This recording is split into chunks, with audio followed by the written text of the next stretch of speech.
let's see. All right. So I am going to record because it was nice.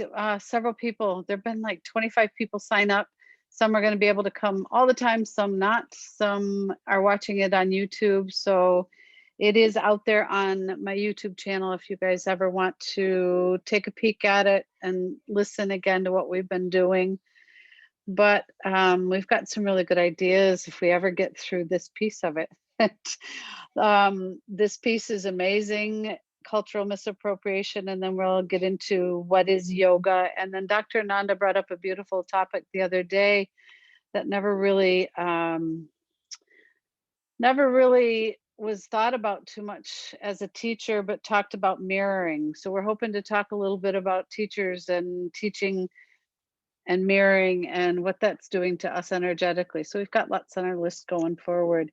But for those of you that weren't with us last week, we just had gotten through, if you haven't gotten the PDF or the ebook format of the Cultural Misappropriation book that was put out by Dr. Ananda Balayogi and Padma, we got through the terminology pieces and identified some of the terminology, what some of those meant. And then we bopped right on over and got through positionality, sacred speech, and we were starting today with sacred objects and what it really means, cultural misappropriation versus appropriation, so that we get some of these talked about. And Dr. Ananda made a beautiful statement about when we had this discussion, if you haven't seen it already.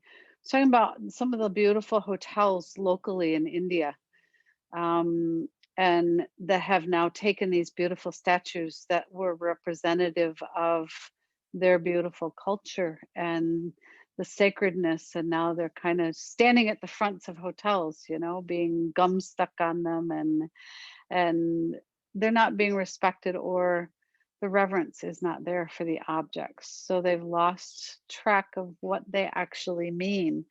So our reminder to us, as I read through some of these, cultural appropriation or cultural misappropriation rejects all cultural elements and sterilizes the environment, may create objects that have nothing in common or be at odds with yoga in cultural context to commoditize sterilized objects. So that was one of his comments on misappropriation for objects, or takes objects without concern for the correct use, i.e. the beautiful statues that were from temples now sitting at the entrance to a hotel lobby, misrepresenting their meaning and significance, creates or sells cultural neo-replicas without concern for their cultural context or the peoples who are the cultural custodians. So we all have seen the tiny little statues of Ganesh and the statues of Buddha and statues of Shiva and Nataraj. And when we're using those in the right context, you know, using the things that are provided for it, and taking time to learn the story behind it. When we are being culturally appropriate with these objects, we respect, use them right, understand the meaning and the purpose of sacred objects, sources, displays, and where they're being sold. It does so fairly, ethically. And to those who will similarly appreciate, respect, and rightly use objects.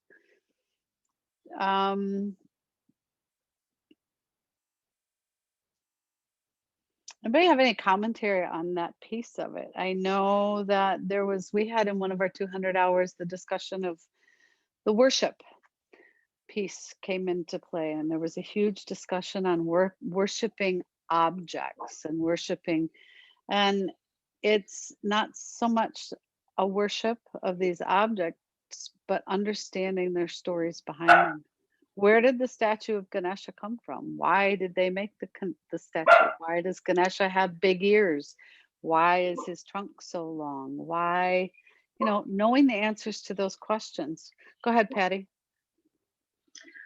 When you were reading that part, it made me think about my 200-hour level when we were first introduced to the different objects that are sacred in Hinduism. And some of the other people that were with me talked about where they place them and how they have them in their home, and setting up an altar. And I consider myself to be almost a minimalist. So for me, having these different objects around creates clutter for me. And so though I respect it, like I would, and this is kind of silly, but I bought towels that have elephants on them, or, that I was going to use versus keep something around that I would look at and see, but I would have to dust or I have to clean. So I think that it kind of means something different for me. I think that if I contextualize it within my soul, and that when I see a real elephant, that I have that sacred respect for that animal. And so I kind of had a hard time with trying to integrate that into my altar, or even have an altar, how that altar would be around objects. So a little bit different than what it's like at an ashram. Sure, sure. And when we have had the fortunate, when we've been fortunate enough to attend an ashram and be a part of that reverence and that respect for the traditions and for the objects, it's Muggs does beautiful pujas. If any of you have ever been able to be at a puja ceremony, Muggs does beautiful puja ceremony. But each of those items is special for a reason, and for us who teach yoga to take the time, whether we incorporate it into our life or not. I don't think that's the issue. It's more understanding the purpose. What was the purpose of the bell ringing, throughout a puja the whole time? Knowing why we do what we do, knowing what each of those stories are, like I said, behind the statues. Where do they come from? Know the mythology that follows up to that. It's not just an elephant. Ganesha is not just an elephant with big ears that removes our obstacles. And, there's a huge story behind some of that. So I think that that's in that aspect. Sacred objects are to be used in the proper way. Um, I can't think of too many people that I'm aware of or things that I have seen that are out of hand, or, with us using them. But anybody else comment or question on objects before we bop into teaching? I'd like to say something. I live in Mexico, and my yoga space is outside. It's up on our palapa, and that's where I do my yoga. And you can't leave anything out because, birds poop on it and they get dirty and all that kind of stuff. So all my stuff fits in a Rubbermaid tub. So that's where my candles are and my statue of Buddha. So when I'm doing yoga, I set up and my candles and set up all my yoga stuff, and then I do my yoga. And at the end of it, I pack it all back up into this Rubbermaid tub and kind of tuck it away so it doesn't get bird poop on it. So that's my statues.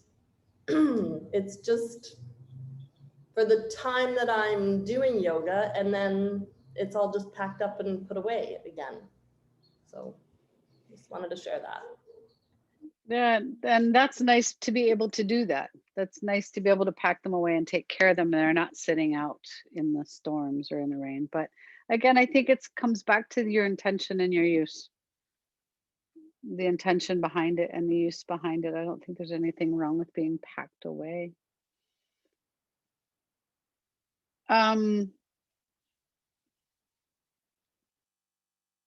Teaching yoga, though, this is a big one.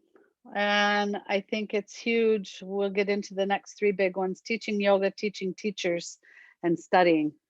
And teaching yoga, culturally misappropriate, erases the culture, such as Sanskrit. He did a huge, I don't know if anybody saw Dr. Ananda's discussion last week, tied into it with some people that were discussing Sanskrit and the lack of use. It's easier to say cat cow. I don't want to learn Sanskrit. I don't want to speak the language. It's too hard a language to learn. And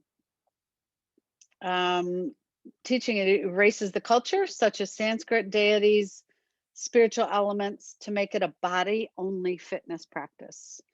May even patent or trademark the methods with new names. Fabricates, dilutes, brands, packages, trademarks, or misconstructs yoga, including misusing sacred elements incorrectly and or offensively. And to culturally appropriate the teaching yoga, understands yoga in its holistic cultural context and presents it accordingly when they are teaching, inspires students to love, live, respect, and practice yoga with integrity, fidelity, and commitment. So we all know, and we'll get into this hopefully down the road, teaching yoga is not just a fitness class. It's so much more than just jumping on a yoga mat. Asana practice is like down there on the bottom of the pole of the 8 limbs of yoga. We have our yamas, our niyamas, our asana, our pranayama, and our pratyahara before we reach the other 3 limbs of importance. And when we teach it using Sanskrit, this was one of the big topics of discussion. When we lose the beauty of those words are not just names of an asana. They have a vibrational energy that comes with them. The seed sounds, the bijas that come in when we learn to pronounce the Sanskrit. To take away and take it out of context is culturally misappropriation. I can't say it right. It's cultural misappropriation to not follow through with what we know. When we talk about yoga as just being asana practice, it's so much more than that. So be mindful as teachers. I know that our Soya group, this new manual, the 200-hour manual, was just redone and standards revisited. And after doing some of these studies with Dr. Ananda, learning about Meru Asana, this is a perfect example, and I can explain it a little bit to you if you don't know it. Some of you may know it already. Upward facing dog or downward facing dog, Adho Mukha Svanasana, and Meru Asana are one and the same pose. And when Meru Asana, being named after Mount Meru, the sacred mountain to enlightenment, the body is in the shape of this beautiful mountain, and the spine coming up is the Brahma Danda, the staff of God. So the staff of God, you climb the staff of God in Mount Meru to reach enlightenment. Who be it to come over and change that from downward facing into downward facing dog instead of the sacred mountain that it meant.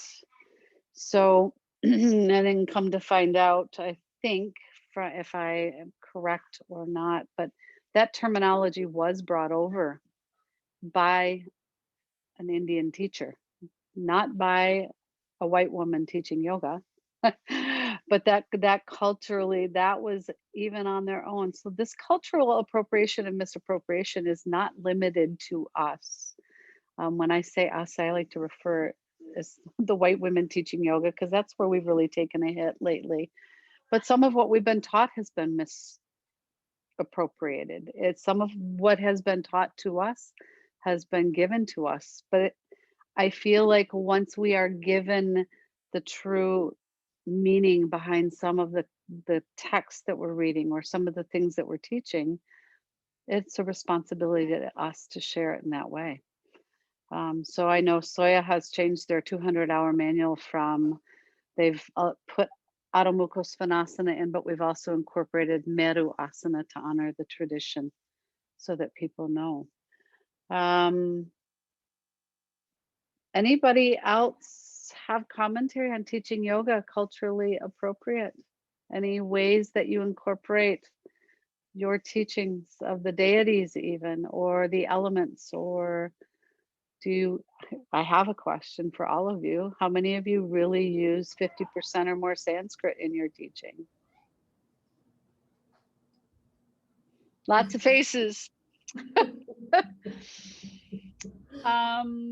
It's hard, and I will never forget. I have to share. I went to mentor with mugs, and I taught my first class, and I was so happy. And I'd already taken a 200 with mugs and a 200 with another group. She said, "We need to talk." I said, "What do you mean?"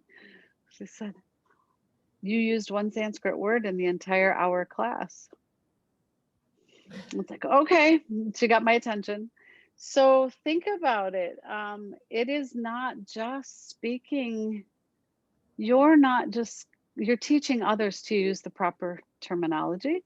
You're teaching others things that Dr. Ananda made a beautiful point. If you're going to go in and talk to a physician and speak to a physician about an illness, that's a language in of itself. It's a completely cardiac, or you've got something wrong with your pancreas, or you've got the islets of Langerhans in your pancreas are all blocked up, or instead of, you know, that thing that's in your stomach that produces the pink nasty stuff that gets rid of sugar in your body. It's a whole language. So when we're teaching yoga as teachers, we're teaching, it's all encompassing of the language. It's done in Sanskrit. So try and remember to honor it. And we're missing out on so many beautiful things of the vibrational energy. All these seed sounds, all these tiny letters came from the chakras. So something to think about. Anybody else have commentary on teaching yoga? How do you teach your yoga? How do you incorporate what you've learned with your students? Elena? I think it's important to at the end of your class just to acknowledge where your teachings have come from, like the lineages or something like that. Yeah, I agree. There's a good portion of people out there that I know I've taken classes with. They probably don't even know who the lineage of what they're teaching is coming from. You know, how often do we really take the time to search back and find that out unless we're with these classical groups that we really know? So it is important. That's a part of ahimsa too. You know, we're not stealing, we're teaching what's been taught to us and sharing that information. Anybody else have comments on how they teach? Amber, go ahead. Oops. I, for myself, I use a lot of Sanskrit words, but I struggle with things.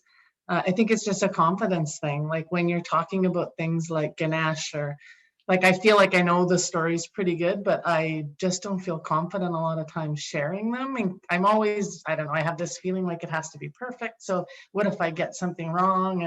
And I find I avoid a lot of it just for that reason.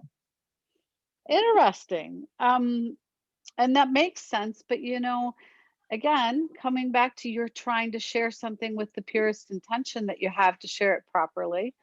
And you know, you can theme a whole class with some of this stuff and make a whole class around some of it and teach this information so that people understand it. But I like that you do that. I mean, but it's hard. You're right. You want to get it right. And I've often, you know, that's one of the biggest things we have to remember is if we screw it up, we can always go back and say, made a mistake. We're, as teachers, we're looked at as we have to be perfect, and we're not. And so it's nice to let our students know that we do make mistakes. We do. Oops, I misused that. Or if you don't know the answer to it, find it out and I'll come back and bring it to you. Patty, what did you had a question or a comment? I found it interesting in how he said yoga was branded. And I think that for myself, I grew up on branded yoga. Like I started yoga when I was 19 years old, and I've been involved in looking at, I guess, videos that have been branded. There was no Sanskrit, there was no, sometimes no information about the pose. You just followed along. And so I think that it is very beautiful and meaningful to have the Sanskrit with it. When I started to teach, after I came back from being with Mugs, in my 200-hour level and then in my 300-hour level, I found that I was so gung-ho to want to do it everything the same way as it was when we were together, in like the other teachers that I was with the group that I was teaching. But I felt that immediately I felt some resistance, and I slowed it down a little bit and just started to just introduce a little bit at a time. And especially when you're demonstrating a new pose, I think that that was for me a good place where I could say the Sanskrit name and explain it, and give them more detail about what the benefits were for it. And because I found a lot of times they didn't want to really hear a lot. They sort of just wanted to get right into their poses. And they had the group that I had worked with at that time, worked with another instructor who just led them through poses. There was no discussion about the pose, or no discussion about the name of it, or so it was really interesting to experience that after being so immersed in it, because that's how I did my studies, was in an immersion program.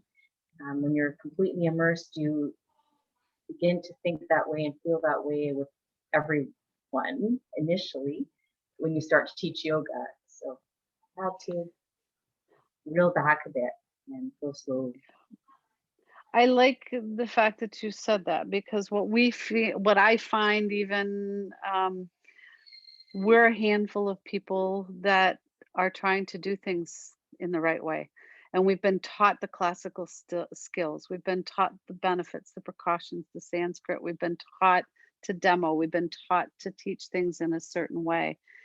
And there's a big portion of us out there that aren't teaching that way. And you're right. People want to come in and they just want to do a high-paced vinyasa class, and get out and go home. And for you to take baby steps, tiny baby steps, and do just one thing instead of maybe a whole themed class around something. It's nice to do Surya Namaskar. It's the same thing.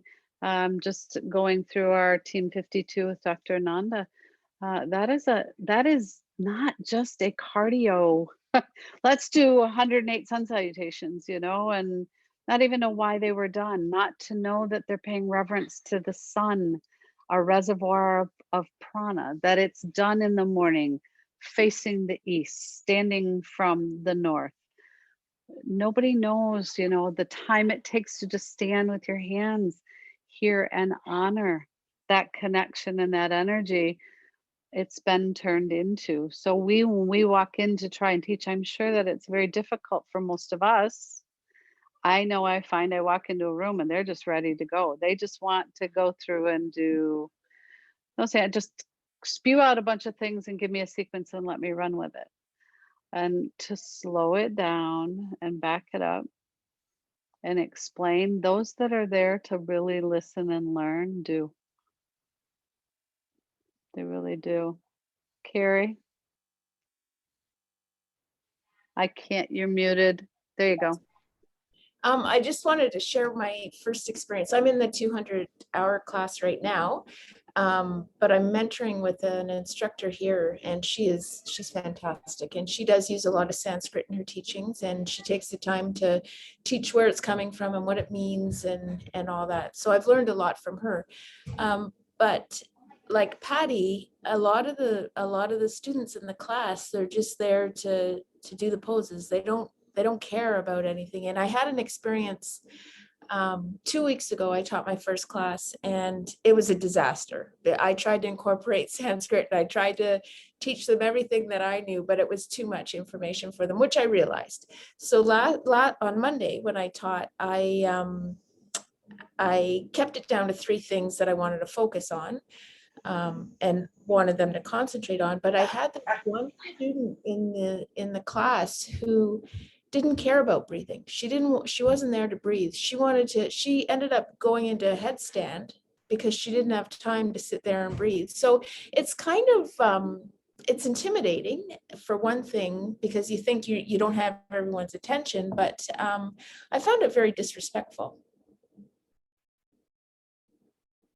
And again, and then you've got the little teeny boppers that, show up in their Lululemons and they're just there to impress everybody. It's really hard when you have such a diverse group to actually teach classical and take the time to share the meanings and the sacred intentions of everything.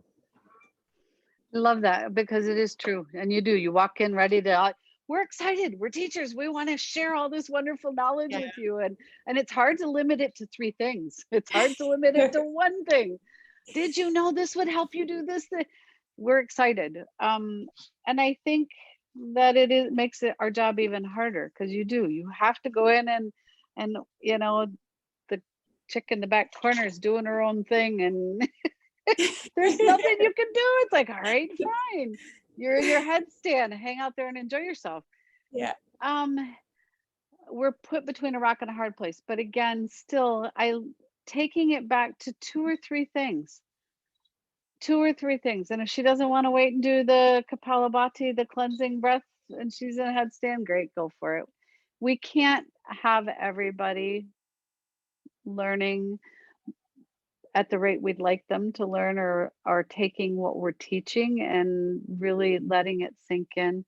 But I have come to know over the years, it's when you plant those little seeds, they grow, and eventually I've heard that name before. I know what that is. But you guys are giving it your all by just going in with the enthusiasm and trying to teach in those little increments. Give them a little tidbit at a time.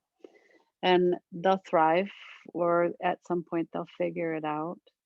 I've also had 200 students kind of laughingly come out of a course now and say, oh, good, now can I go back and tell that teacher that she's not doing this the right way? It's like, no, no, not your job to do that. Just relax. As long as we're working hard at it, though. I had a thought and I totally lost it now. I was going to share something about teaching, but I know, I do know what it was. Becky does this, and it might be a good way for all of you if it's something you're concerned about. Becky does groups of like 4 or 6 week or 8 week programs when she teaches. That way you get a group of people who, hey, I'm going to teach about the chakras for the next 6 weeks, yoga with the chakras, or going to teach you the next 6 weeks yoga focusing on the Sanskrit, pick certain topics. She gets a group then that's solely dedicated and really wanting to learn what she has to offer in the classical teachings. We can't always do that, but it's nice to expose those in our classes to all that we can. But that is a good way to get a group that wants to learn what you're teaching. Any other questions on teaching yoga when it comes to that kind of thing? Patty? I'm just remembering back to something that Dr. Ananda said when I had joined in the scintillating Saturday mornings. And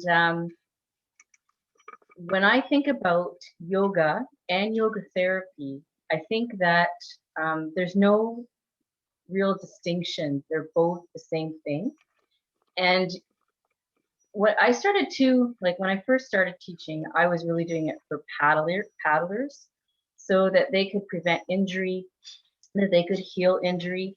And then later on, what sort of happened within me is that I began to come to each class with the intention, and when I designed or developed or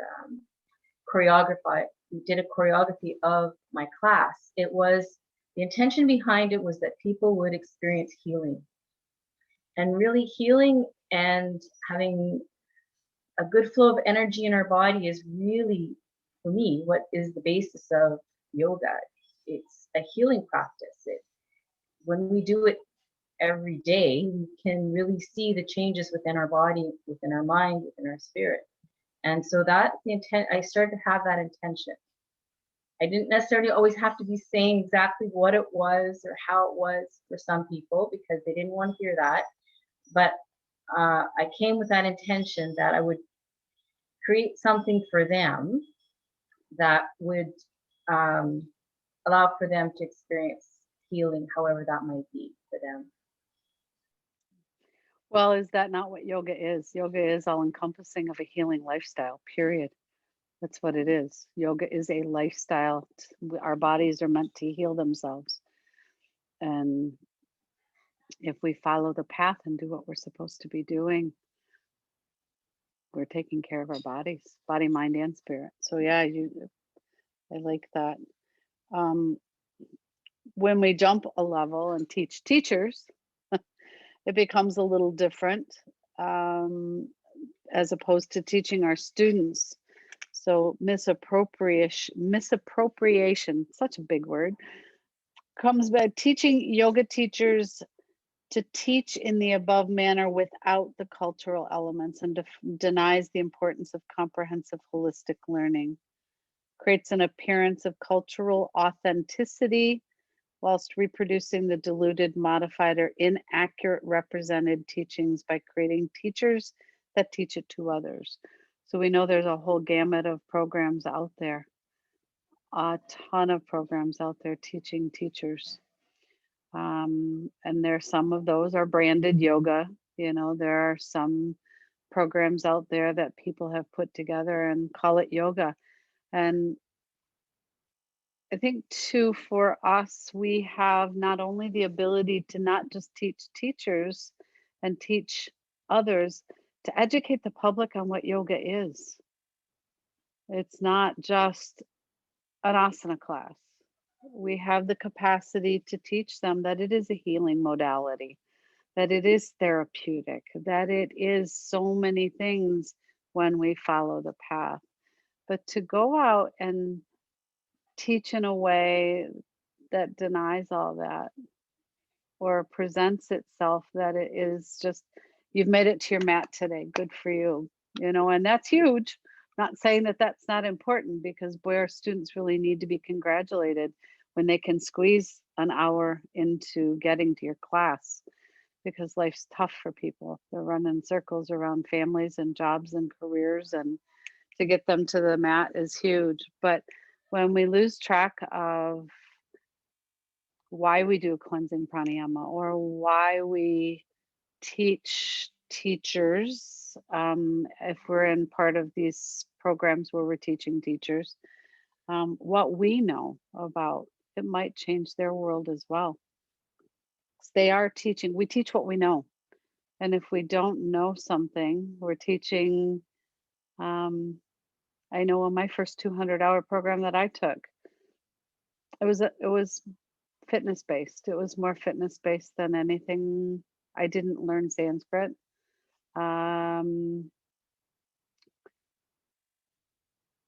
I feel like now, looking at some of the stuff, it still planted the seeds that I needed.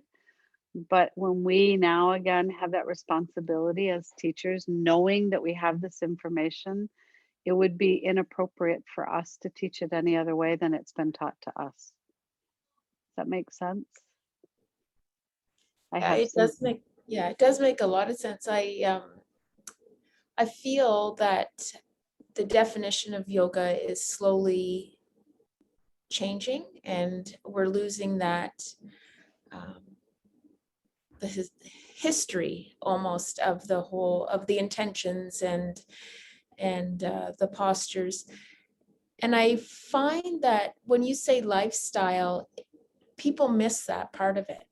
Yoga is a lifestyle. And when I have said that to a couple people, they say, well, what do you mean? No, it's not. It's a fitness class, basically. Well, no, there's intentions behind those postures, and there's intentions when you say the Sanskrit word. And that is all foreign to them. They have no idea that there's intentions or anything behind what we do. And I don't know if it's, I think yoga's become more of an industry than anything. And, with all the marketing that Lululemon, and I don't mean to pick on Lululemon, but they're the big one, right? And I think with all the marketing that they do, they've kind of taken away what yoga really is. And they've made it a moneymaker, basically. And it's sad, but it's become an industry that people can make money at. It's become a huge industry, and that's where it's lost its context. That's where it's lost the true value of what it actually is. And again, though, we do have these opportunities to change that. So, like you said, there's more more behind just the asana, behind the fitness class. And as teachers, then teaching these things, even though we have teachers coming into our classes, break a class down one day. Never.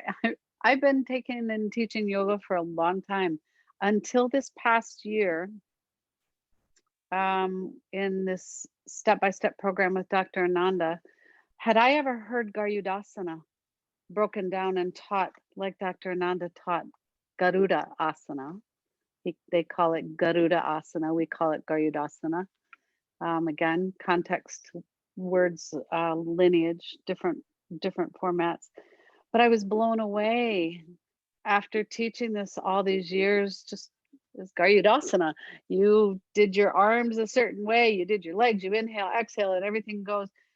Only 20 years later, after I'd been teaching it, I learned that it benefits the lymph glands as we cross our arms and as we move our arms into the different positions that their lineage does it, because the lymph glands do not have that pump, the ability to pump the lymphatic stuff, drainage through our bodies.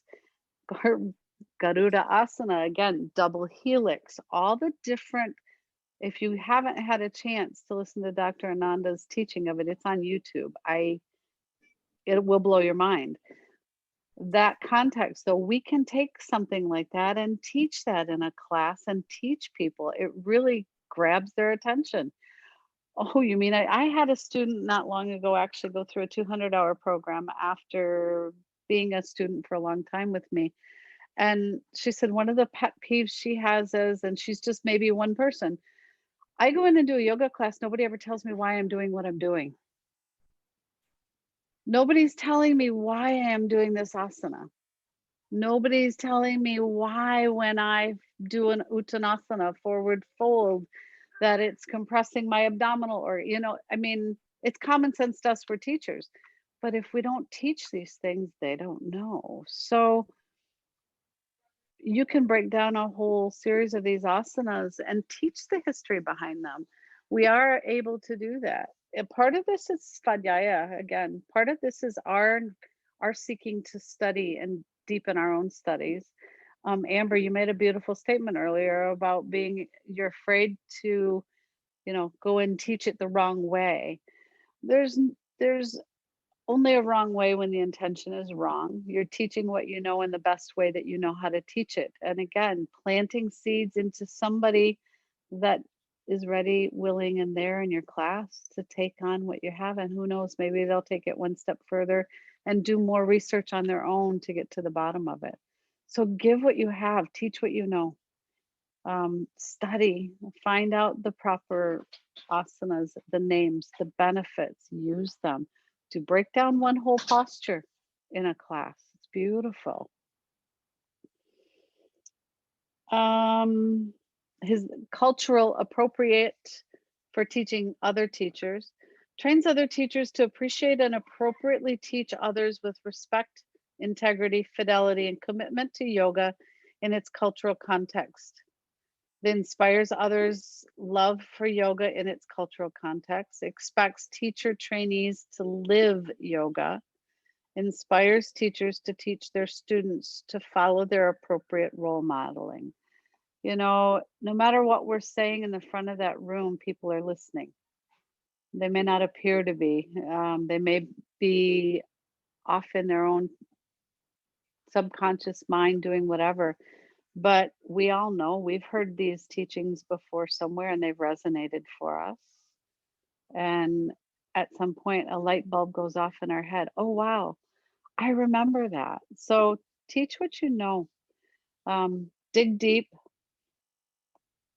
This next portion is about studying yoga. I was checking time here really quickly.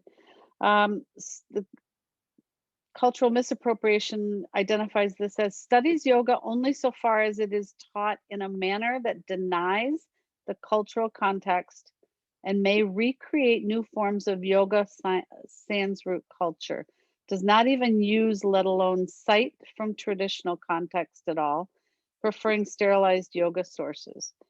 I do know when we are teaching from the classical texts, when you see a curriculum out there that somebody's put out that does not include any of the classical texts, that's a huge red flag for me. It's just like, where's that coming from? So making sure that we are reviewing and studying, digging deeper, going beyond, studies yoga from sources that have misrepresented the cultural context, recreated or produced inaccurate cultural representations, and refuses to acknowledge teachers and scholars from within the cultural context. I think you said something about that, Elena, making sure we know where the lineage is we're teaching from and acknowledging it. To teach or study yoga culturally appropriate, learns yoga and yogic scripture in the traditional model of guru-disciple relationship, studies yoga from the primary sources where possible, and incorporates the texts and teachings of their own tradition, and also when discussing or referring to other traditions, seeks to learn from the relevant sources from a recognized traditional authority, cites and refers to the authors and texts correctly. So again, that's identifying who are we studying, where are we getting our information, do the research, where's the person coming from, what lineage is it being handed down from. I know all of you that have worked with mugs and now working with Dr. Ananda, we're very fortunate to have such a wealth of knowledge at our hands that is classical. If we get pulled in different directions, it's okay to be pulled in different directions, but check on your sources. What information are you reading? Where is it coming from? When you're studying and you have hit a wall, I know Muggs and Dr. Ananda are both excellent in being that guru to us as students, as teachers. If we don't know the answer to a question, they're always there for us. All we have to do is reach out and ask. So it's okay to not know something. It takes us to a different realm. Anybody else have anything that they want to share today before we jump into some other things on here? Commentary? No.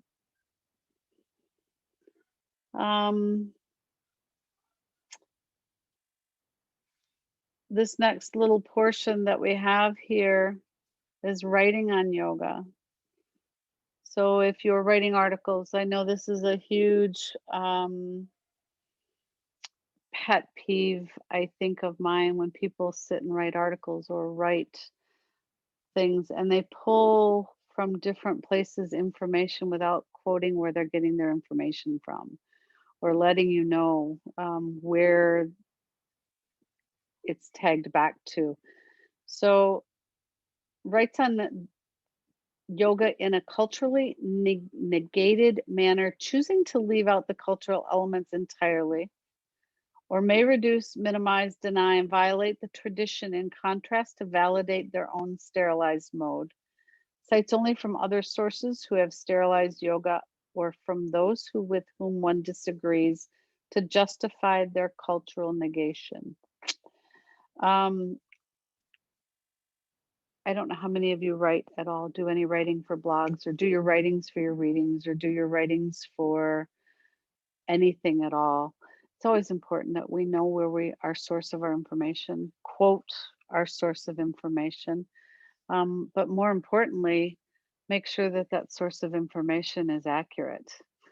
And it's information that you feel that resonates within your heart. So I think some things out there are written, I almost want to say to instigate, and cause us to question, which is not bad. We need to be able to look at something, use discernment.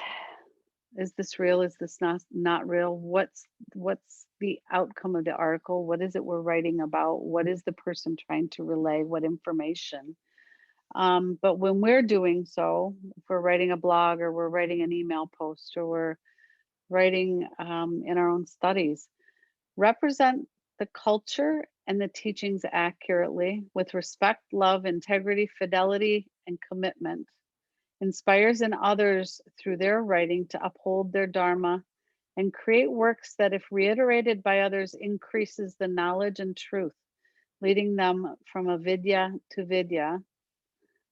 Cites accurately and respectfully using sources that are selected for their accuracy and integrity. So again, right use.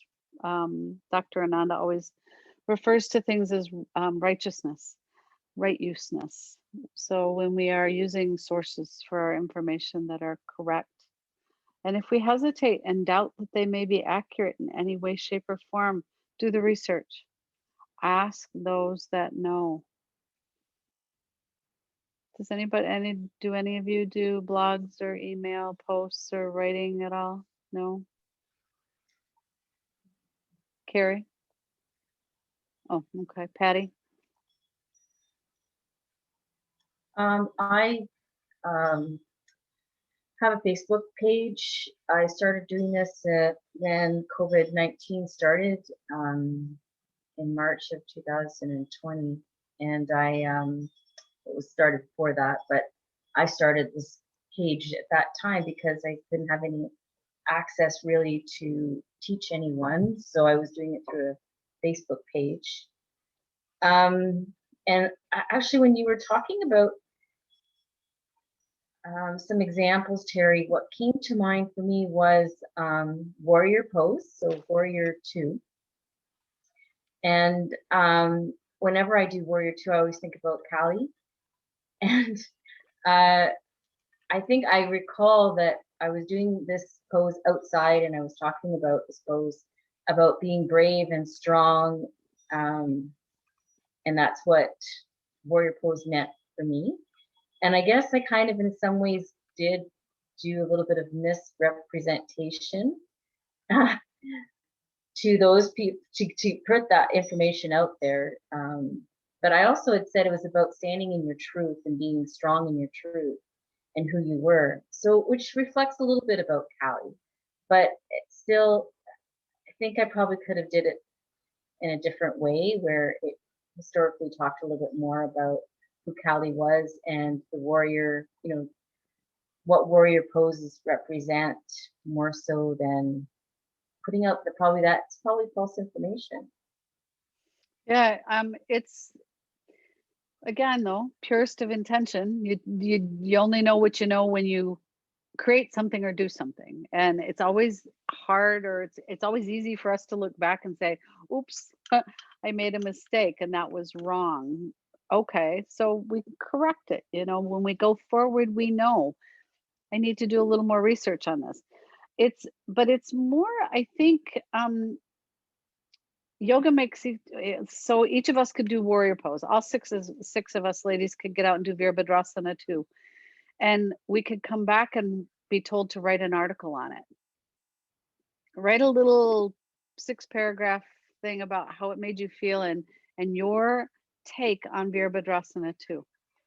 You know as well as I do that we would all come back with 6 different articles because we're all having 6 different perspectives. We're all in a different place in our life. We're all maybe in different places in our paths. So we will have different perspectives on it. And I think that that's okay to share because it's a personal experience. And there's no right, wrong, or indifferent way to share a personal experience. Your personal experience is your personal experience. But then when we start to get factual about Virabhadrasana 2 was a pose that was, where did it track back to? You know, and what is break down Virabhadrasana? What in Sanskrit does that terminology mean? Those are when we get to the factual information to make sure that we're quoting fact or quoting things that from the lineage that we've been taught. Where does that information come from? But to say, you know, your personal perspective, I don't think is wrong. I don't think that that's misappropriating what we're taught. It's sharing an experience we've had from something we've been a part of. Does that make sense?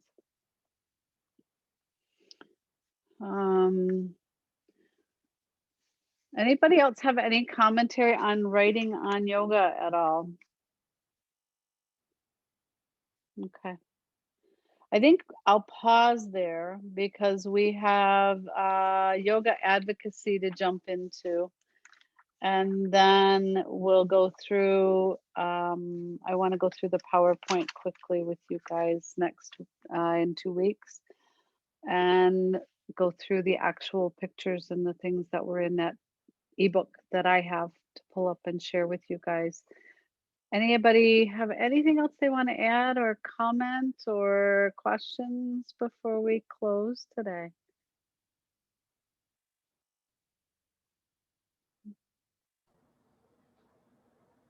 I just wanted What to to say? Oh, sorry, Carrie. I just want to sorry. say Carrie for doing this with us. I really appreciate it. Well, it's just nice to talk with like-minded people so that we can share some of this information, and it helps us. I appreciate you guys being here. I appreciate your dedication to being here to doing it because we can teach each other so much. Mm-hmm. Yeah, I also wanted to say thank you. I really enjoy these discussions, and I look forward to the coming ones. It's again, it's just more learning, and yeah, I love it. Yeah, it's good. Svadhyaya, constant study. You know, we learn so much from just having these discussions. You know, we learn so much from posing the questions and having something to talk about. So it's been great to have you guys on. I will see everybody in 2 weeks. Anybody else have anything they want to add before we close? Just thank you. It's fabulous. Oh, good. I'm glad that you guys are here. And this will be posted on YouTube probably by the end of the day. And no, Dr. Ananda is watching. I was kind of horrified. He sent an email, actually. I put it out on YouTube and I got an email from him, and he actually sent such a beautiful email. He said it warmed his heart. And he said through heartfelt tears, it brought so much joy to him to hear us all having this discussion 2 weeks ago and be able to have these talks about what's right, what's wrong, what's indifferent, and our intentions. So he is watching us. So if you get a chance, chime in and, you know, watch him on his scintillating Saturdays, which are actually for us Friday evenings. They're great. And the discussions are great with him as well. So take care, ladies, and see you in 2 weeks. Bye, everyone. Bye. Bye. Bye. Take care, everyone.